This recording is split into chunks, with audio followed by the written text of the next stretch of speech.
This is The Professionals, a podcast by music business technology and broadcast media technology students on Outcast OCCR Owens Community College Radio.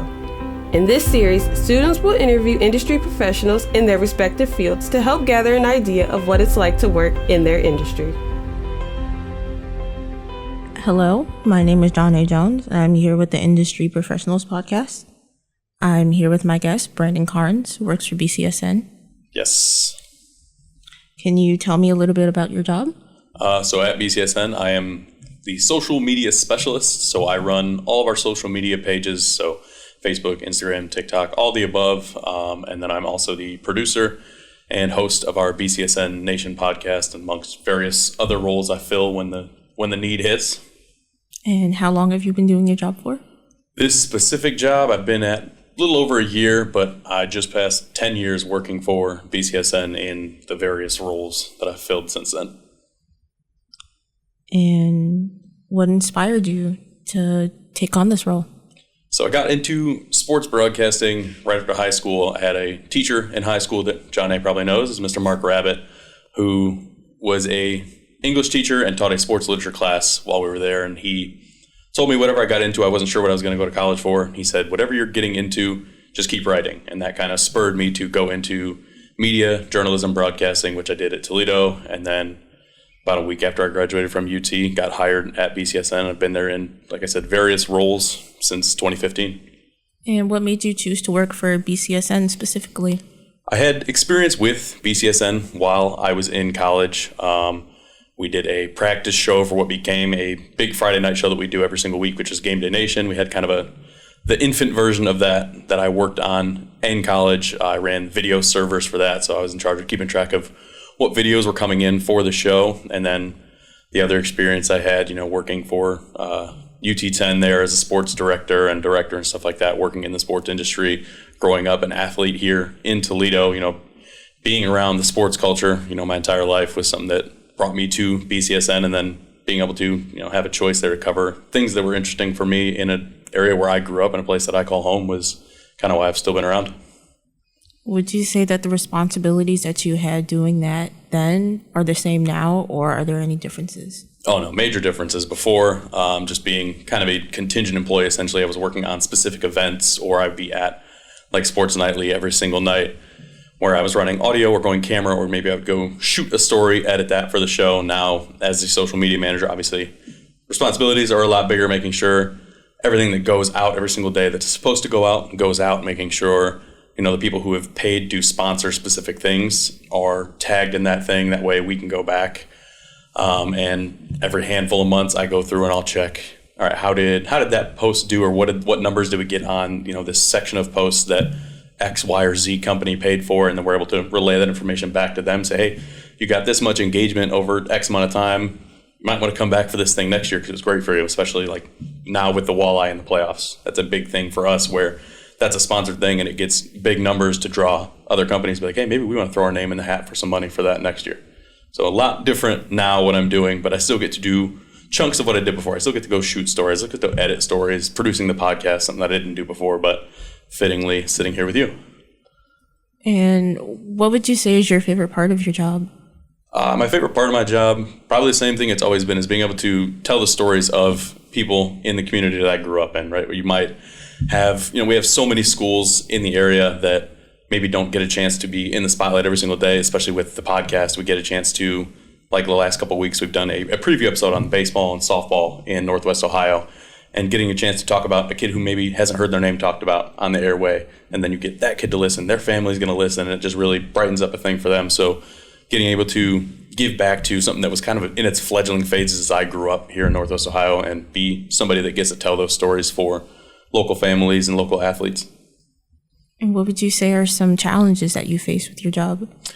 Challenges, getting into the social media side of it was definitely a little bit different than what I was used to just covering stories, or when I was, a teacher. Going through and learning, what each social statistic might mean, whether it's, reactions or whether it's just engagement, stuff like that, and how those fit into what each company might want to see. A lot of it's making sure now I'm kind of the only one in charge of the whole thing. I don't have somebody, kind of over my shoulder reminding me to do something. So making sure that as somebody who has habitually been a procrastinator for his entire life. Now I am essentially on the day-to-day basis the only one checking in on me. So if something doesn't get done, I can't oh, dude, nobody reminded me. I didn't remind me, it's on me. So having a lot of forethought toward my planning is a little bit different now. How do you handle conflict that comes your way? Thankfully, haven't had much conflict I have had to handle. There's instances where, as we're sitting here in a podcast studio, we've had issues with some of our podcast equipment that we've had to bounce back ideas back and forth off each other, or maybe something didn't get done in the time frame I wanted to get done, but that is what it is. That's the nature of it, and just making sure you are openly communicating with the people you are working with. And if it doesn't work with that specific person, passing it up the ladder to whoever may be next up in charge and be like, hey, I'm trying to get this thing done, and not creating a conflict, but trying to create a resolution instead of making a small thing a bigger thing. If you weren't working at this specific job, what else would you be doing? Man, that's tough. I'd ideally be somewhere within, the sports broadcasting field. I've done work on the side freelancing for the University of Toledo athletics and marketing. So that was another option I had between, taking a job at BCSN full-time and taking a job at UT. So ideally, I'd probably be somewhere in there. Again, another community that I've been around since in the last 15 years that I'm passionate about, and I know people and I care about the stories that get told. So probably somewhere at the University of Toledo. Do you plan on continuing to work in this industry for the rest of your life? Well, eventually I'm probably going to get too old and all these fancy new things are going to outgrow me. But for the time being, we're still young and spry-ish.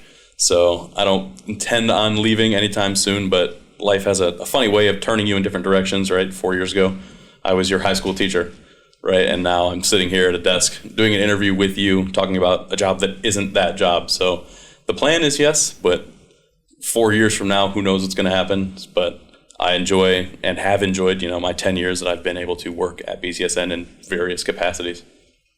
What made you stop teaching? What made me stop teaching? Boy, I give all the credit in the world to teachers having now done it. You don't understand what the day in and day out stress of a teaching job is when you're a student.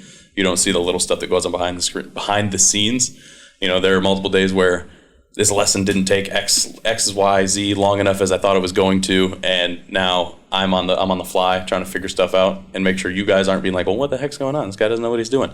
And there are some days where every teacher's like, this is not how this is intended to go. So there's a lot of things like that are stressful. You add in that job, and then being a coach as well. I was working 70-ish hours a week during wrestling season, and I wasn't home, and that was something that I knew long-term wasn't going to be sustainable for myself, my wife, our future and things like that. So being able to take a step back and get out of a situation that I knew long-term, as much as I loved being a teacher and being around my students and being a coach, just wasn't sustainable long-term for myself and my wife and our life.